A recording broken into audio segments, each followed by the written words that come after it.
Welcome to another episode of Too Close to Home, the series where we dig up creepy stories, haunted places and mysteries from our very own Patreons' hometowns.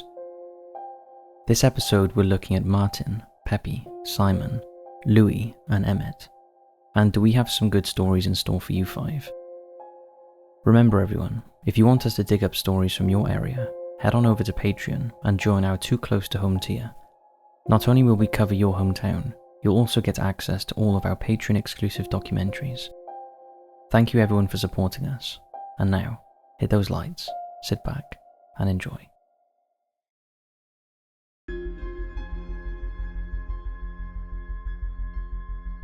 Colchester, Essex. Colchester is a town in Essex, England, and is said to be the oldest recorded town in Britain, after it was mentioned by Roman author and philosopher Pliny the Elder in his book The Natural History, the largest single work to have survived from the Roman Empire. But more importantly to us, it's the hometown of our valued Patreon Martin, and for you Martin, we're going to start with the 2004 Colchester murders. On the 29th of March 2014, 33-year-old James Atfield was stabbed to death in Colchester, Essex. 3 months later, on the 17th of June, Nahid Al-Mania, a 31-year-old Saudi student of the University of Essex, was also stabbed and killed. The ferocity of the attacks on both victims shocked the most experienced officers, and initially they believed they were looking at two separate murders, and it didn't cross their mind that a child might be responsible. Soon after the second murder, police started interviewing 70 local people who had previous convictions for knife offences. One of them was 15-year-old Colchester Academy pupil James Fairweather. He interviewed voluntarily with his mother by his side and told police he had been at home at the time of the murders. Police believed him and no further action was taken. For almost a year, police were no further forward with the investigation. Then on the 27th of May 2017, a female dog walker spotted a pensive-looking boy standing alone on a footbridge near to where the second victim had been stabbed. She felt he was acting suspiciously and felt intimidated by him, so much so that she contacted the police. The boy was James Fairweather. After being questioned by the officer, James, who was wearing rubber-tipped gloves, admitted he had a knife in his pocket, and he was arrested shortly after and later charged with the double murders. Psychiatric analysis revealed James was deeply troubled and claimed to hear voices telling him to kill. He also had an unhealthy obsession with serial killers. In court, Fairweather pled not guilty of murder on the grounds of diminished responsibility. However, the judge pointed out these were not impulsive killings. Fairweather went out prepared and planning to kill. He selected his victims and then deliberately left barely any trace of evidence. It was clear he had no plans to stop. On the day he was apprehended, he was looking for his next victim, and it's fair to say his intention was to become a serial killer. On the 22nd of April 2016, Fairweather, at the age of just 17, was found guilty and sentenced to life imprisonment to serve a minimum of 27 years. From murderers, we'll head to ghosts now, and Colchester appears to be overrun with them. For Martin, we'll look at two locations where they make their presence felt. First, the Fox and Fiddler pub. The Fox and Fiddler pub in Colchester is home to a very cheeky ghost. Her name is Sarah, a former chambermaid who died in the 1640s. Sarah met her death at the hands of the most feared man of all at the time, the witchfinder General Matthew Hopkins. He found Sarah hiding in the cellar beneath the pub and dragged her out kicking and screaming. He then chained her to a wall and bricked her up alive. Ever since that fateful day, Sarah has reputedly haunted the building and has been seen on several occasions by both staff and punters. She is said to have long blonde hair, a lace cap, white pinafore, and a black dress. In life, her room was in the attic, and that area is particularly active. The present owners of the pub have a good relationship with Sarah, but if anyone she doesn't know is left in charge, she makes her presence felt by distracting staff, by creating a tapping sound, and when their backs are turned, smashes glasses that are left behind the bar. Next up, Colchester Castle. Colchester Castle is a haunted stronghold steeped in mystery and untold terrors. Long before Colchester Castle was built, the foundation on which it stands was a temple dedicated to Claudius, a deified emperor of Rome in 60 CE. Then, 1,000 years later, in 1101, William the Conqueror used the site to build what is now Colchester Castle. Over the centuries, the building has served many different purposes and has been the site of many a death, so it's no surprise it is haunted by the tortured souls of its past. One poor victim was James Parnell, a devout Quaker, who served his God with every ounce of his being. However, back in 1656, Parnell got caught in a commotion that broke out in Congleshall Church whilst he was praying, and he was wrongfully arrested and charged with blasphemy.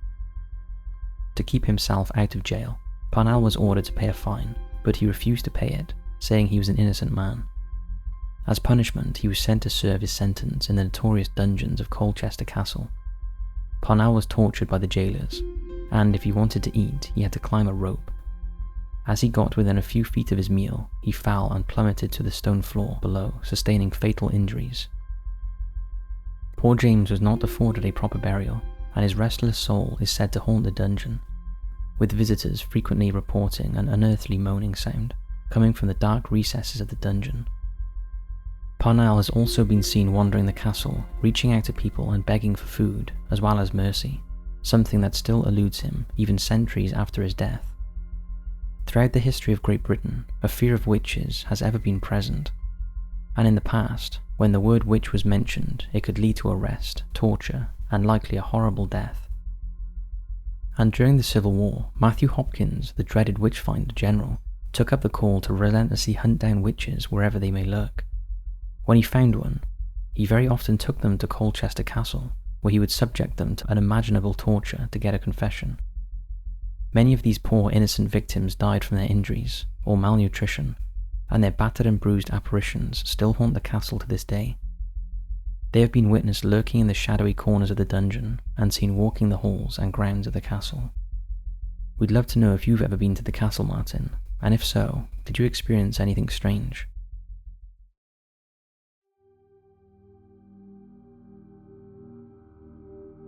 McKinney, Texas. McKinney is a city in Collin County, Texas. It's a hotspot for tourists from around the world due to its historic downtown cultural district, known as one of the best, most authentic places in Texas. It is also the hometown of our patron Pepi. For Pepi, we'll first look at a quadruple murder case. It occurred on March 12, 2004, when Eddie Williams, Javier Cortez, and Roel Cortez entered the home of Rosa Barbosa, a clerk at a local McKinney check cashing business. Cortez believed that Rosa was pilfering cash from the business. However, after a search of the house, they found no cash, and so they forced Rosa to give them the key and alarm code to the business, before one of the men shot and killed Rosa. Unbeknownst to the three men, Rosa's nephew Mark and his friends Matt and Austin had entered the property. When they realized, the three burglars forced Mark and his friends into a bedroom, where they shot them all before fleeing the scene. The four victims were discovered by Mark's brother. Matt was still alive and was rushed to hospital, but he died the following day. The case went unsolved for many years, until McKinney police eventually matched DNA evidence to Raul Cortez. They also got a breakthrough when Eddie Williams' girlfriend caught the police and told them that her boyfriend was involved in the murders. The pair then voluntarily went to the police in 2007. All three were arrested and charged. Williams pled guilty to 3 counts of murder in 2010 and was sentenced to 20 years in prison. Raul Cortez was convicted of capital murder and sentenced to death, and Javier Cortez was sentenced to 4 years for federal weapons charges. Raul Cortez appealed his death sentence, but it was rejected. As of 2022, a day is still yet to be set for his execution. Buckner Cemetery. The Buckner Cemetery is said to be haunted by the ghost of Chief Spotted Tail, a Kiowa chief who once led a 200-member tribe that watched over Fort Buckner and McKinney. He was somewhat a hero amongst the locals, and in the 1870s, volunteered to bury people who died during the smallpox epidemic. However, unfortunately, the chief caught the disease himself, and his dying wish was to be given a white man's burial. Back then, this was not allowed. Instead, a tree was planted in his honor in the cemetery, and the chief was buried in an unmarked grave. The site is now where Third Monday McKinney Trade Days are held, in the oldest and largest monthly trade days in North Texas. Its owner claimed that shortly after he purchased the property in the 1990s, an Oklahoma area Kiowa chief came to visit and told him it was holy ground. And over the years there have been multiple reported sightings of a Native American man standing in and around the cemetery who disappears before anyone gets too close. Could it be the spirit of Chief Spotted Tail? Lastly, we'll take a trip to Old Collin County Prison. The prison was built in 1880 and at its height could house as many as 50 inmates. The last man to hang there was William Ezell Stepp in 1922, who was executed for murdering Hardy Mills. However, there was doubt over the conviction, and Stepp protested his innocence until the day he died. Nowadays, the first 2 floors of the old prison are offices, but empty cells remain on the 3rd floor, and those working in the offices below have reported the sounds of keys jingling and chairs rolling across the floors, believed to be Stepp's embittered ghost. Paranormal investigators who have explored the building captured an audio recording they believe to be a former prisoner saying, "Show me where I killed her, show me where I hid her." The voice is believed to be the spirit of a former prisoner who, like Stepp, was wrongfully convicted for a crime he didn't commit. Pepi, have you ever visited any of these places? And if so, what was your experience at them? We'd love to hear from you.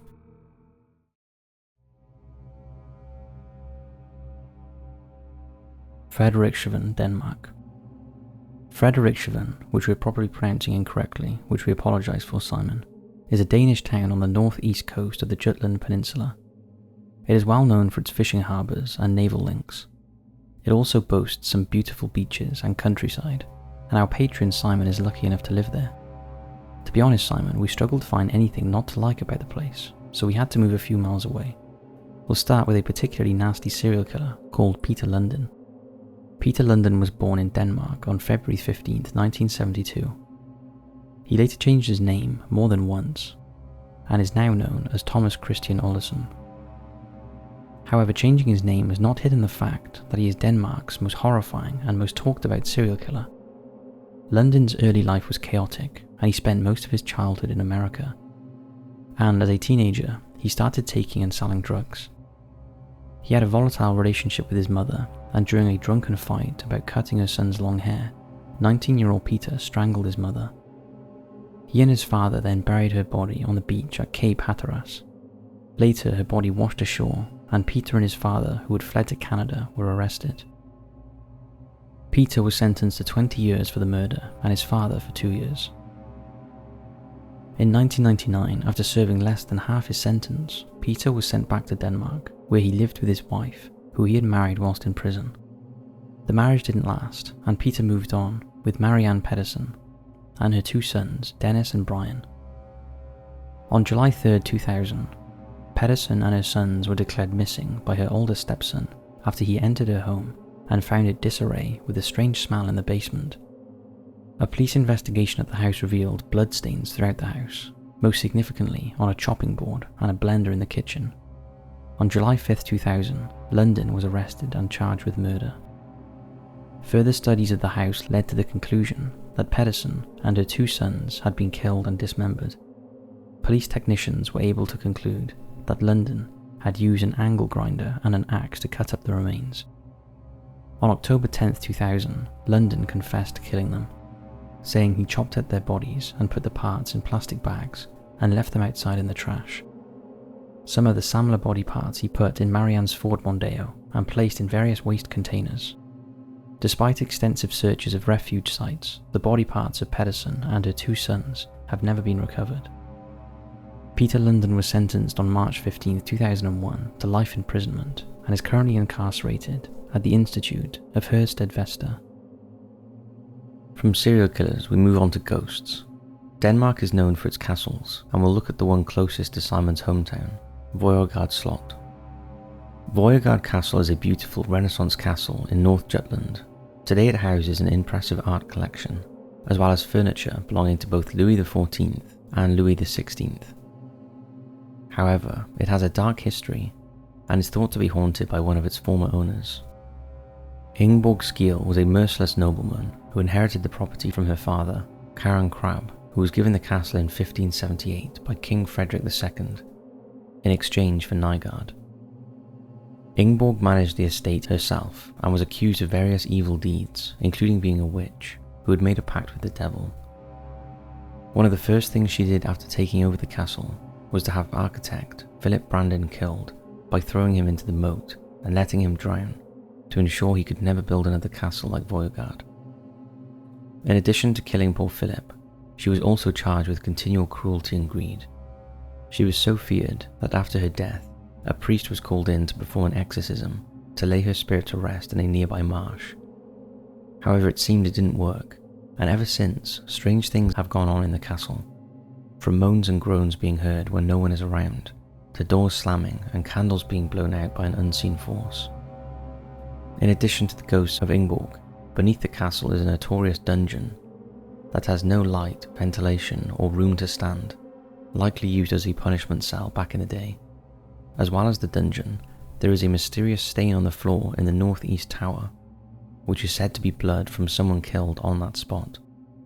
Over the years it was largely forgotten, however during renovations at the castle in 1997, the stain was rediscovered, and no matter how much the floor was sanded, the stain kept reappearing after a few days.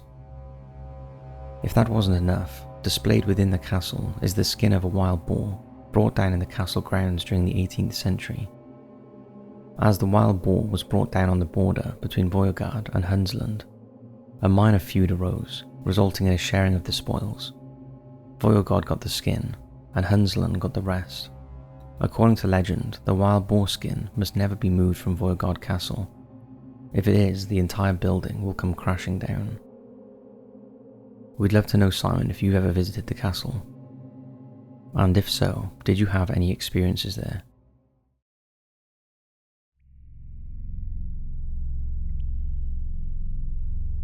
Macomb Township, Michigan. Macomb Township is within Metro Detroit in Macomb County and is the most populated civil township in Michigan. It's recognized as a leader in business and industry, and also happens to be the hometown of our much valued patron Louis. For you, Louis, we will first look at the despicable Arthur Ream. In 2019, residents in Macomb would have been aware of significant police presence in a secluded wooded area near the Clinton River. The site was where vile convicted killer Arthur Ream had buried 13-year-old Cindy Sarzicki in 1982. Ream began his reign of terror in the mid-1970s when he and his teenage brother-in-law abducted and assaulted a 15-year-old hitchhiker. At the time, he allegedly chillingly told his brother-in-law, "If I ever do this again, I'll kill the next victim." Ream was later convicted and sentenced to 5 to 10 years in prison, which he began serving in August 1975. He was released in early 1978.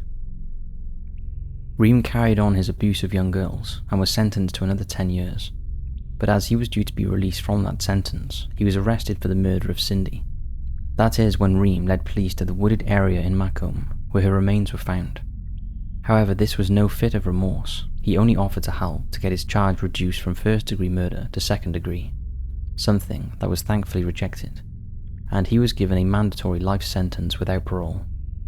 Nothing was found during the 2019 excavation, but investigators remain convinced Ream is responsible for at least 4 to 6 murders, whose ages range between 12 and 17, who disappeared between 1970 and 1982. Ream has always denied being a serial killer, and even demanded an apology from the police for even suggesting it, obviously something that was declined.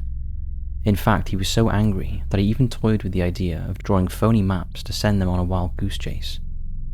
A truly despicable individual. Next up we have Luke the Spook. Luke the Spook is the name given to the ghost that haunts a bridge on Romeo Plank Road in Clinton Township.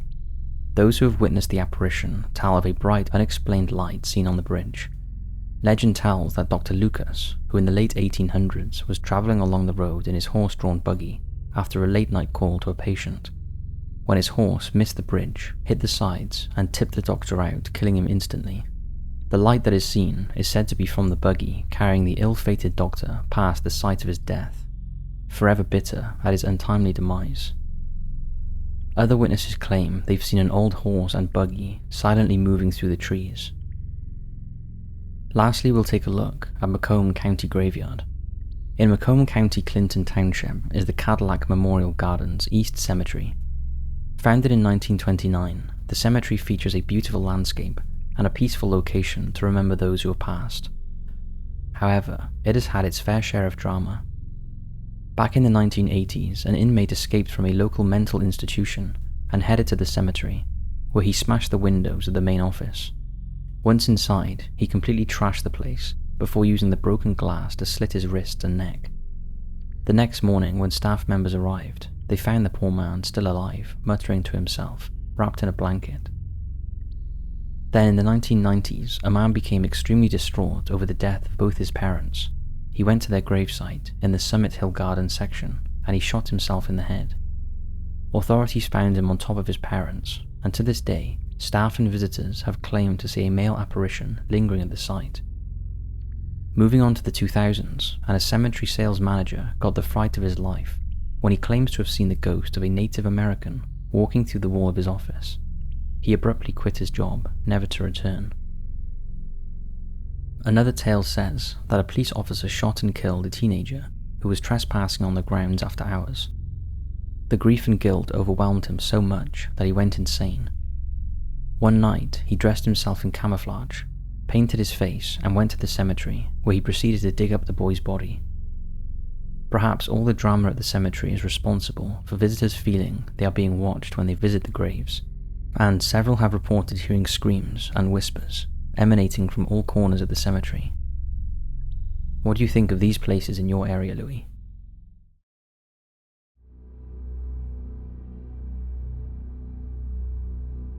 Stockton, California. Stockton is a city in San Joaquin County, situated in the heart of California. It was founded in 1849 by Carlos Maria Weber and was named after Navy Commodore Robert F. Stockton, and was the first community in California to have a name not of Spanish or Native American origin. It is also the hometown of Emet Tapia, one of our valued patrons. First, Emet, we're going to look at the strange case of the Stockton arsonist. On August 15, 1989, an overheated car pulled to the side of the road in Stockton. The driver inspected the damage while his wife and son looked on. He decided that he and his son should walk to the nearest phone to get help. As they walked, they noticed a camouflaged jacket on the side of the road. Curious, the man picked it up, and in the pocket was an unlabeled videotape. Curious as to what was on the tape, they decided to leave the jacket but take the videotape home. Later on, they watched it and were shocked to see it was a house fire. They immediately turned the tape over to the police to investigate, and they were convinced the person holding the camera was the same person who set the house on fire, as voices could be heard saying, "I told you I'd do it, Omar." The investigation led them back to the jacket that was still on the side of the road in Stockton. In the other pockets, they found a wooden pestle, the kind used to grind herbs for satanic rituals.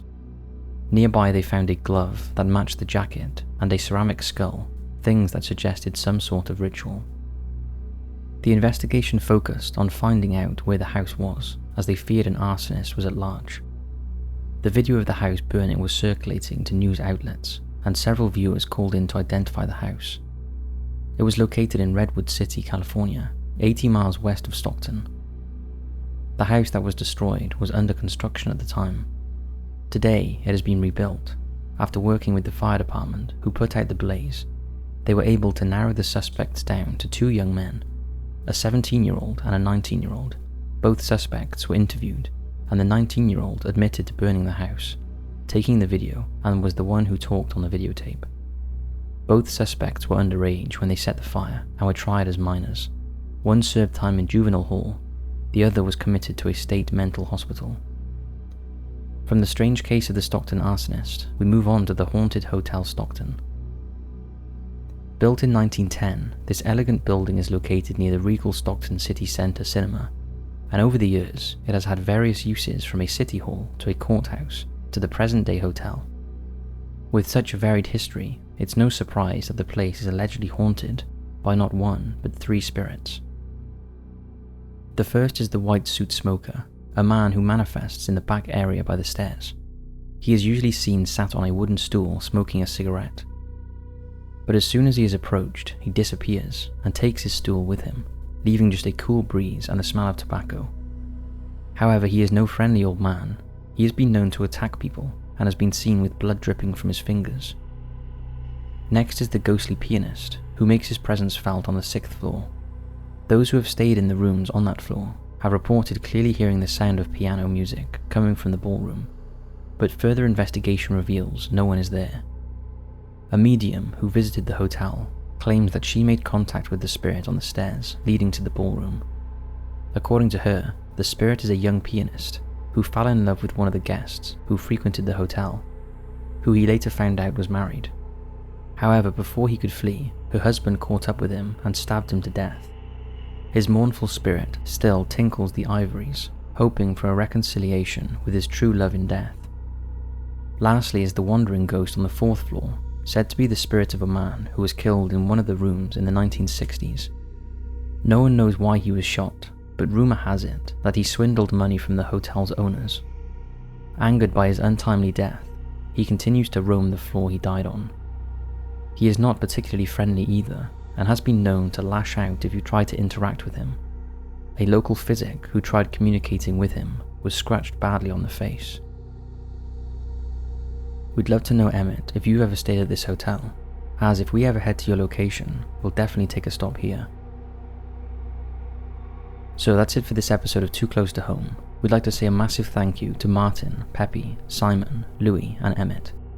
Remember everyone, if you would like your hometown featured on an episode of Too Close to Home, then head over to Patreon for more information. Thank you again to all the patrons who support the work we do, and as always, we'll see you in the next video.